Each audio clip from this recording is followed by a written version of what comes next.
Please welcome with me again the filmmaker of The People Shell, Mark Maina.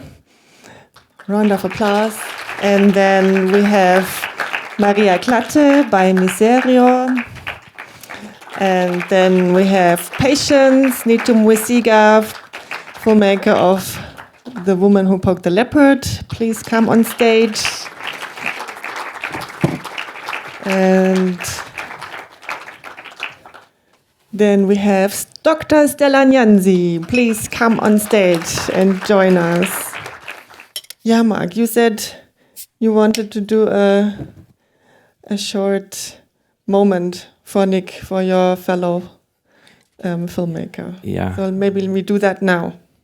Just a moment of silence, just to honor the people who died and my co-director, Nick Ombogo. So, let's stand.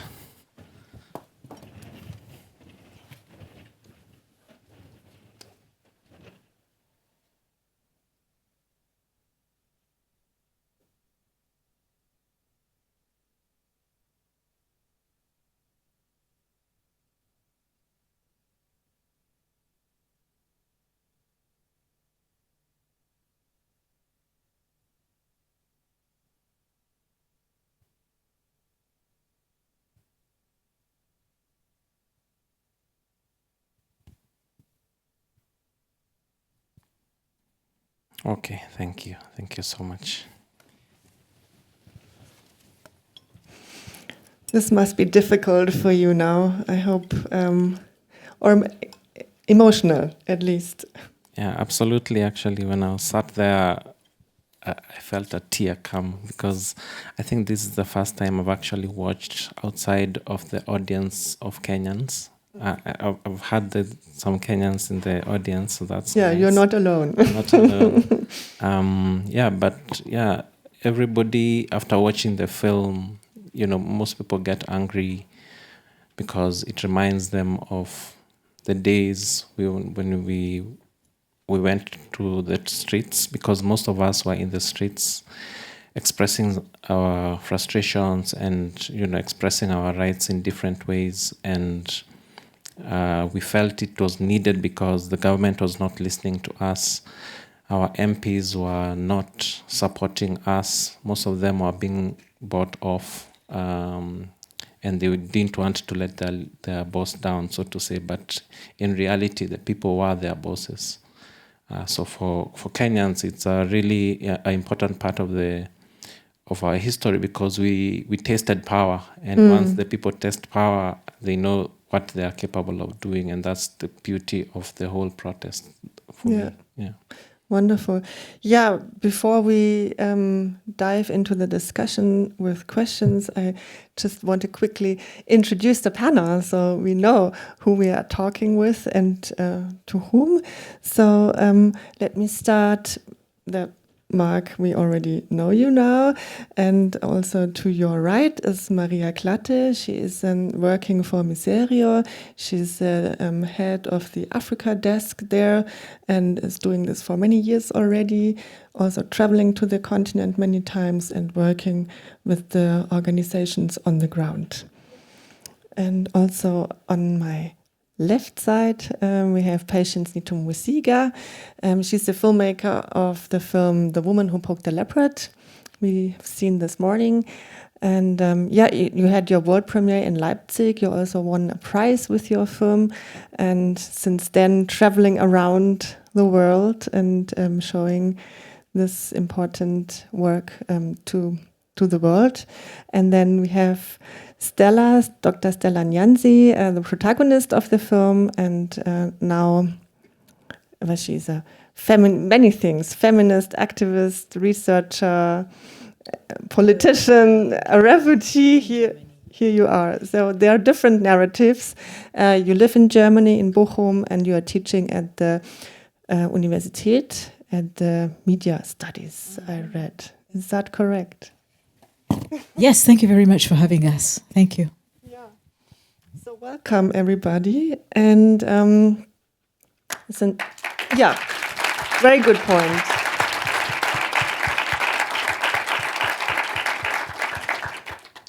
And also I wanted to say also welcome to you again. And please, we would have a few questions here on the panel, but then I'd like to open the floor also for question, and let's have a dialogue and a conversation all together. So this is not like a thing in the front we are doing here, but we are talking to each other. Let's start with Mark, I would say, because we watched your film just now. The impressions are still fresh, and maybe there are already still question marks in the audience. So tell us a bit about the process, because I was wondering, the film is very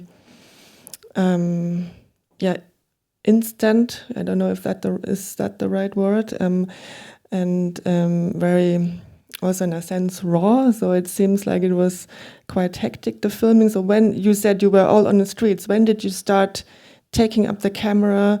When did you have the thought, we have to document this, we have to make a film about this? So the protest happened in 2024 of June. So around December of the same year, our executive producer, James Matt, he called me and Nick. He told us, okay, we wanted to document this moment when people were in the streets, because by then, I think a lot of things were happening. People were getting abducted, people were getting arrested. A lot of people were putting down whatever videos they had put online because of being scared, because also when people got into parliament, a lot of people recorded, and those are the people the government was coming after. So we realized that very soon there will be nothing left. So we decided, okay, we need to be fast with this, and our target was to release in the 1 year anniversary, so in 2025 of June.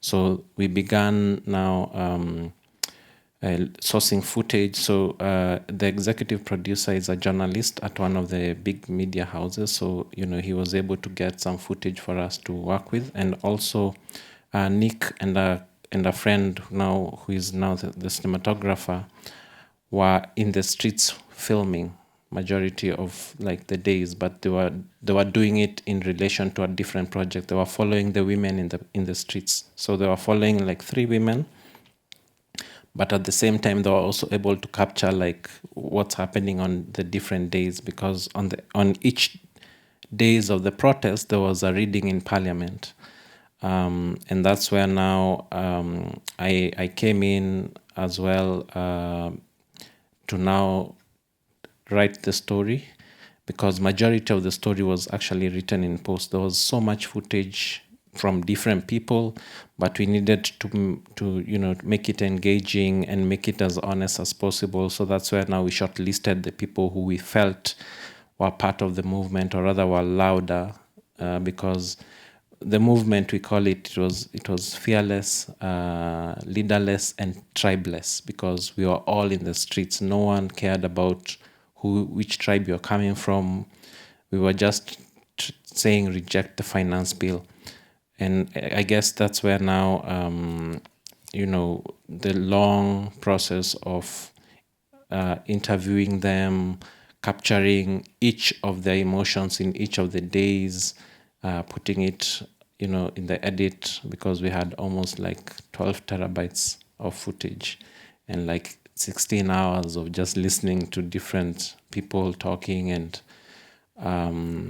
but eventually we managed to put it out. It was not easy, because while we were in post, Nick and 3 others actually, both cinematographers were arrested. Oh, really? Mm-hmm. Yeah, they were arrested in connection with another documentary from BBC. It's called Blood Parliament. Mm-hmm. And, because, the government gave them a charge of falsifying information, like they were part of that project. But in reality, it was the People Shall. And they were out to look for footage, which is footage that I had. So I'm lucky that, they didn't know that I had the footage. So at least even after the arrest happened, we paused for a little bit, because now it was, of course, as a human being, you'll be a bit scared, you'd be a bit fearful of what would happen. So we had to pause just to see how the situation evolves. And then eventually, when now they were released, they even gave me more courage, because I was like, yo, I don't want to die. But at the same time, because what was happening was, once you're abducted, most of the people were not coming back alive. They would show up somewhere in a room dead, or somewhere in a swamp somewhere. So, they gave us the courage to continue doing the film, and that's how we eventually released it. Yeah. Thank you. Yeah, so a little bit of a different story with Stella, with your film. You have your protest movement, or you have a focus on one protagonist. It's not the leader of the protest, but it's you just look at one person, not like the mass protest. When did you think that you had to take up the camera and document what Stella is doing, and have it for a common memory of the Ugandans or for the world? Thank you. I think for us it was more of like a very organic thing that happened, because Stella came to visit me, and it was a very human moment of caring for this person and realizing maybe they're not going to be here for long, because she had come out of jail and a lot had been done to her body. And soon after jail, she had also been poisoned. So her kidneys were failing. She was going through a lot, and we didn't know if the next time the government tried, maybe they would succeed to poison her. So for us, it was very, at least for me, like speaking to her and realizing like there was no story that had been documented from her perspective. And I personally love stories where people are alive and can represent themselves in a film, as opposed to, especially on the continent, how a lot of stories are changed or whitewashed, or, once the people are gone. So I think for me, it was that need to like capture a little bit of Stella when she was still in Uganda. Yeah. Maybe Stella, you can take us with us and explaining the people who haven't seen your film what happened to you, like the famous poem you wrote, The Woman Who Poked the Leopard, and which was, took you on a cruel journey, and then how you came out and then made this film. Right. So just to say again, watching his film reminded me so much about home, and I miss the protests. And I know that the Kenyans feel it's a Kenyan story. It's a Ugandan story too. It's an African story. It's a resistance story. And I think in that regard, the story that Patience presents in The Woman Who Poked the Leopard is a story of many different protests, because I'm a protester. I protest, I resist. Yes, I do. I'm glad you find some joy in it, because for me, to have a state where we're not challenged is to take power away from the people. And I think the story that Patience camera follows is my life after and during protest, and what the state does. I write naughty poems as a feminist about the government. I call president a rapist. I write about his mother's vagina, and I her clitoris, and I wish that in the process of birth she had killed him in this very graphic poem. And then I get arrested, and I'm convicted, found guilty, sentenced to 18 months in prison. And in prison, I have a miscarriage. In prison, I'm poisoned. So much happens. But I think the story is also, it's not just the poetry, it's my work at the university and how that suffers. Part of my sentence, I think, which shocked some of the audiences, is my nude protests. So right now I'm dressed because I'm happy. But if I'm pushed to the wall, I don't give up. I throw off my clothes. And it's part of, sort of, how do you speak to the guns? How do you speak when you can't speak? How do you speak when you're not taken to court and you're put on camera? How do you keep speaking when you're muted? And that's the story I think you do very well. And maybe the last bit about the story is then my family what is it like for your director, co-director's family that's grieving? We don't see the protesters who died. We don't know their children, their lovers, their dreams. So I think part of what you do very well in the film is to continue the resistance. When I left exile, she was still in production and doing these things that filmmakers do. And now I'm in exile and not in Uganda. I cannot go back to Uganda, but the film is traveling. And I think that story for me is the story of a filmmaker and a feminist protagonist coming together. And now we're in Germany.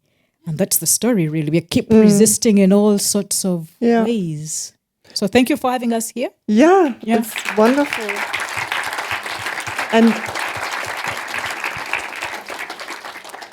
And you raised so many important points already, what you said, that comparing Uganda and Kenya, we can talk about this, but also the point of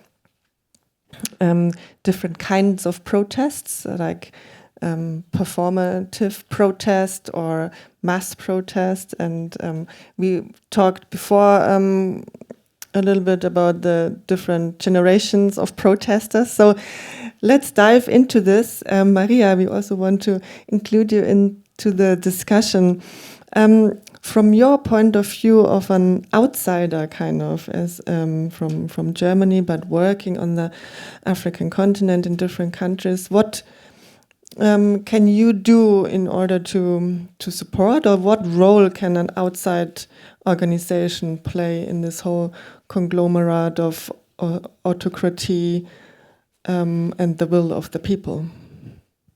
Thank you for having me here. Thank you for your contributions, your wonderful stories shown in the movies and the films. I have lived in Kenya for 3 years, and I was there at the moment 2007, 2008.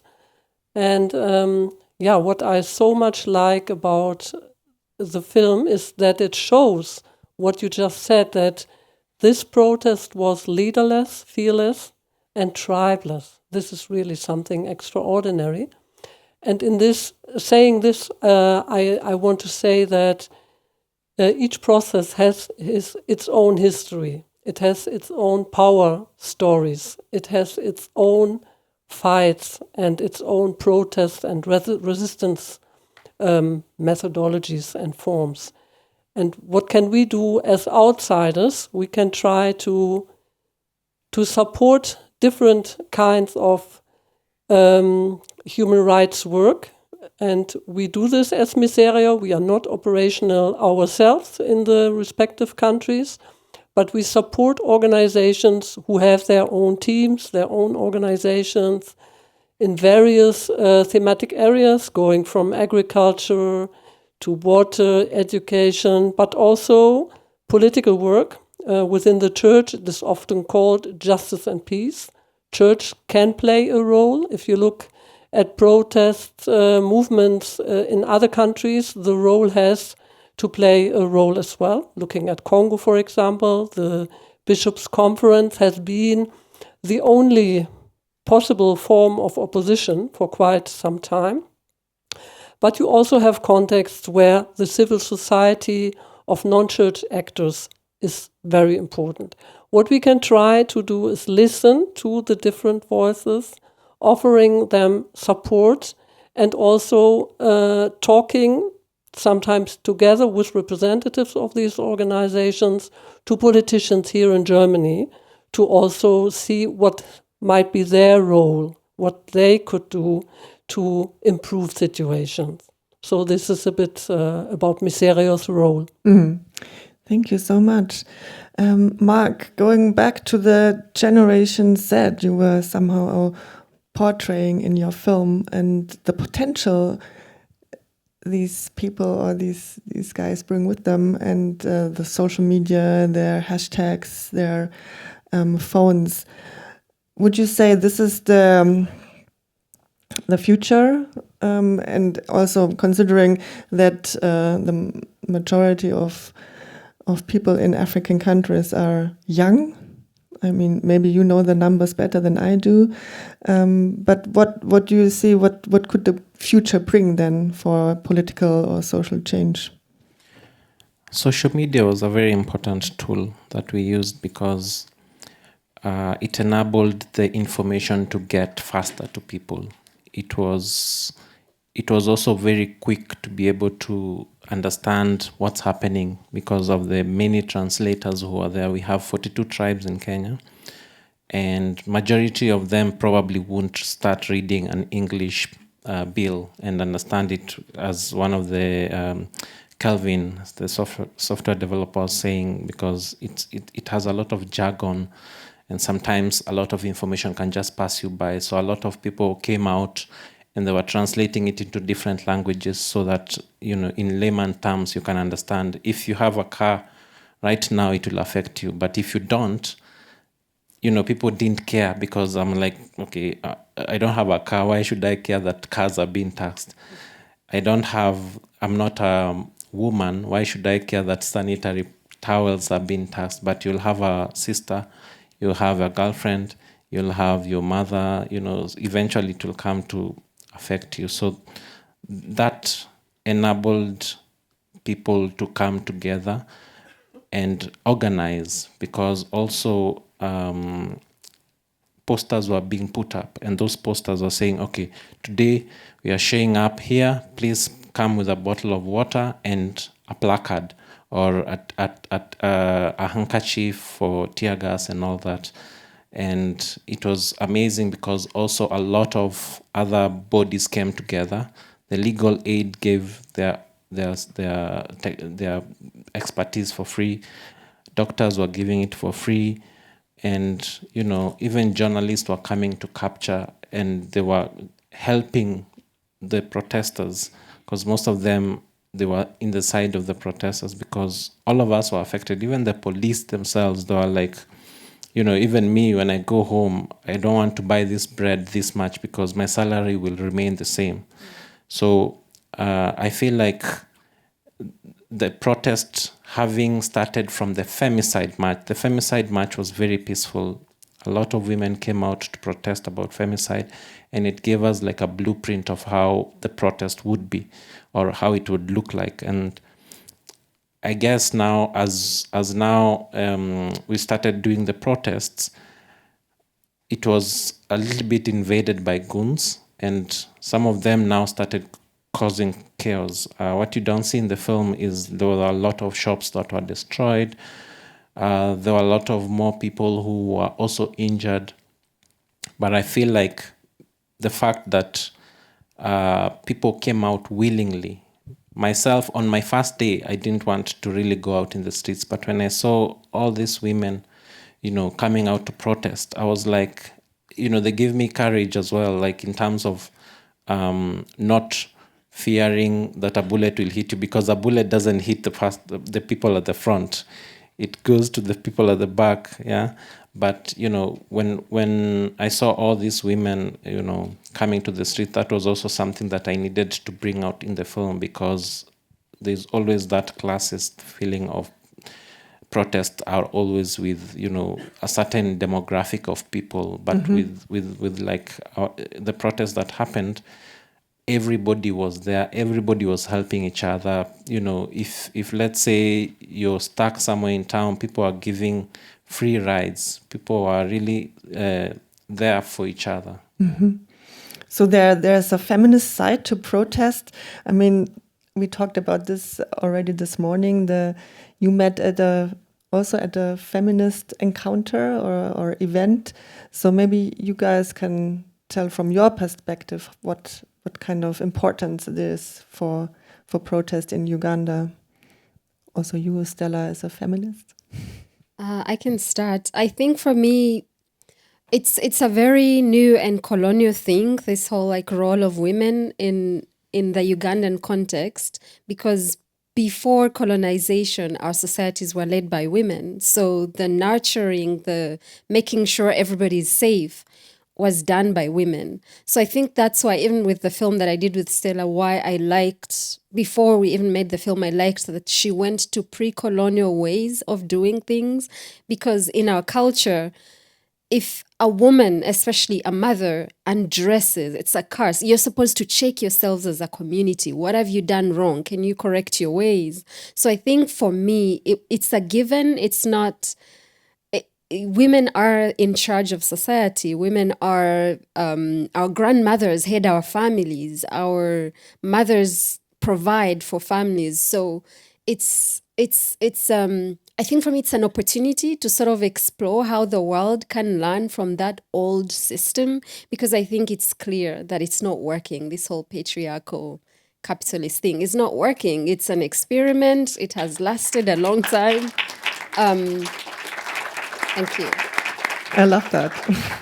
And that's why I really wanted to document Stella, because she's a very highly educated woman, but she still goes back to, what did our foremothers do? How did they protect people? How did they protest? How did they do things? And yeah, that's what led me to her.